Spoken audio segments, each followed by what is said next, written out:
Hello मेरे प्यारे बच्चों, कैसे हो आप सब। क्या आपको कहानियाँ सुनना पसंद है? मुझे तो बहुत ही पसंद है। जब मैं छोटी सी बच्ची थी, आपकी ही तरह, तो अपने दादाजी से कहानियाँ सुना करती थी और उन कहानियों के साथ साथ कुछ सीखा करती थी, क्योंकि कहानियों का मकसद होता है उनसे कुछ ना कुछ सीखना। तो क्या आप कहानी सुनना चाहेंगे? क्योंकि आज मैं लाई हूँ आपके लिए एक कहानी, एक कौवे की। आपको पता तो हो गया कौवा कितना ही चतुर होता है, काले रंग का होता है। देखा ही होगा आपने, काँव काँव करता है। क्या आपको उसकी कहानी सुननी है? उसके साथ साथ कौवे के साथ साथ यहाँ कौवा का फ्रेंड भी है, एक कबूतर। कबूतर कैसा होता है? शांत सा, है ना, चुपचाप आता है, दाना चुगता है और चला जाता है। आज मैं आपको इन दोनों की ही एक कहानी सुनाने जा रही हूँ। कहानी ऐसी है कि बहुत पहले की बात थी। पहले के लोग क्या करते थे, वो लोग अपने घर के आगे छोटी छोटी टोकरियाँ रख दिया करते थे और उनमें कुछ दाने रख दिया करते थे, ताकि जब कोई पक्षी आए तो वो अपना दाना चुगे और चला जाए। ऐसे ही राजा के रसोइये ने क्या करा, एक बार अपने रसोई घर के आगे यानी अपने किचन के आगे एक छोटी सी टोकरी रख दी, ताकि कोई पक्षी आएगा और दाना चुगेगा और चला जाएगा।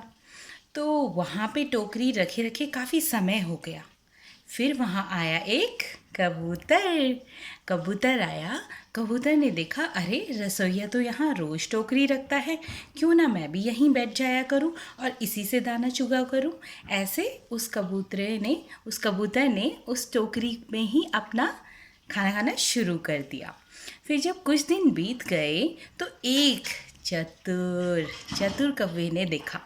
जब उसने देखा कि अरे वाह, इस कबूतर के तो कितने ठाठ हैं, ये तो बैठा रहता है, आता है और दाना चुग कर चला जाता है, इसका दिन तो बहुत अच्छा कट रहा है। कौवे ने सोचा, क्यों ना मैं भी जाऊं और चुपके से दाना चुग लूं। जैसे ही उसने सोचा तो अगले दिन क्या हुआ, वो गया और बैठ गया। वो बैठा और उसने दाना चुगना शुरू कर दिया। जैसे ही उसने दाना चुगना शुरू किया, वहाँ पर कबूतर भी आ गया। कबूतर ने देखा, अरे आज यहाँ कौन है। लेकिन क्योंकि वो कबूतर था बहुत शांत स्वभाव का, उसने उसका वेलकम किया, उसने उसका स्वागत किया और उसे बोला, आओ तुम भी दाना चुग लो। रसोइये ने देखा, उसने कहा, अरे वाह, इनकी तो बहुत अच्छी दोस्ती है, तो क्यों ना मैं आज से एक की जगह 2 कटोरियाँ रखा करूं। उसने क्या करा, उस दिन उन दोनों को खाने दिया और अगली बार से 2 कटोरियाँ रखना शुरू कर दिया।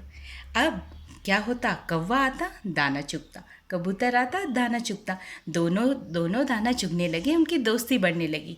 तभी कबूतर ने कौवे को समझाया, देखो तुम यहाँ खाना तो खा रहे हो, लेकिन याद रखना, हमें इस रसोई में कुछ और नहीं छेड़ना है, हमें किसी चीज़ का लालच नहीं करना है, हमें यहीं रहना है और हमें यहाँ पे दाना मिलता रहेगा। समझ गया कौवा तो समझ गया, लेकिन उसने सोचा कि मेरा तो काम इससे नहीं चलेगा। अगले दिन क्या हुआ, वो फिर आया और जब वो आया तो इस बार उसने क्या करा कि वो जैसे ही कबूतर गया तो उसने कबूतर का दाना भी चुगना शुरू करा और अपना भी। तब तक उसने देखा रसोई में से आहा सुगंध आ रही थी, क्योंकि वहाँ बन रही थी मछली और मांस की खुशबू सूंघ के कौवे को आ गया लालच। उसने क्या करा, उसने सीधे गया और उस जैसे ही देखा, इधर उधर देखा कि अरे रसोइया तो है नहीं, वो सीधे गया और उसने चुपके से वहाँ से वो लेने लगा। तभी क्या हुआ, एक बर्तन गिर गया, रसोइये को पता चल गया। अब रसोइये को पता चल गया तो अब कौवे की आ गई शामत।